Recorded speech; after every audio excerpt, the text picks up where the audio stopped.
Chapter 4, Controversy, the great inspiration of many a band, enabled the Bograts to attain new heights of creative tension.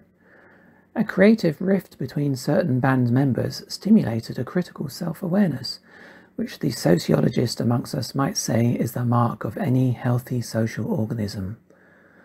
One controversy was of musical direction, specifically on whether there should be more or less structured compositions and performances. Those in the more structured camp included Jan and, well, no one else really. Those with a less structured perspective favoured varying degrees of anarchy and chaos. Jan gamely argued to the last that what he wanted was organised chaos, yet any objective observer might say that the latter is exactly what Bograts consisted of. The other source of controversy was, inevitably, personality. The main axis of this sort of creative tension was generally between Messrs. Hadlow and Glover, though of course everyone got on everyone else's nerves at one point or another.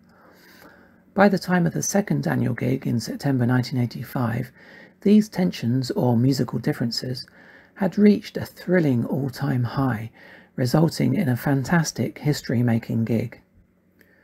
Regretfully, this concert was not recorded, due to a technical malfunction in Sim's brain, but the splendour and significance of the experience is reflected in the immediate upliftment and dewy eyes the mere mention of it elicits in the many fortunate fans who attended. This event was so remarkable that even years later in 1987, one Mr. Ollie of Sevenoaks City was all but reduced to tears as he described the effect the Bograts had on him. Live, they were an experience, he explained in reverential phrases. A typical reaction preserved in an interview recorded on the Bograts video documentary Bog Life. A hallmark of the Bograts was their penchant for sharing their musical inspiration in a much more personalised atmosphere than most bands are wont to, through open jam sessions and the like, whilst continuing the tradition of a larger scale annual mid-September gig. However, seizing an opportunity for spontaneous expression of bog music, the band made a surprise appearance in March 1986 at the Turgid Lemmings contest, the annual talent show of the University of East Anglia in Norwich, England. This was the occasion for perhaps the finest display of Bograts' principles in action.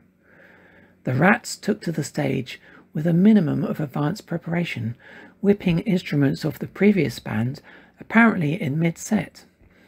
Fortunately, Mad Mike DeHad was also a member of the other band, the Decadent Herbs, which smoothed the way for this fortuitous arrangement. Naturally, the Bograts proceeded to take the biscuit at what was otherwise a very turgid event. Many excited and inspired spectators were seized by a wild frenzy and joined the Bograts on stage for rousing renditions of Bograts Argo and/or Out of Order, no one was quite sure which. Truly a classic performance. 10 minutes of pure and unadulterated bog music later, the aghast organisers switched off the lights and pulled the plug on the band.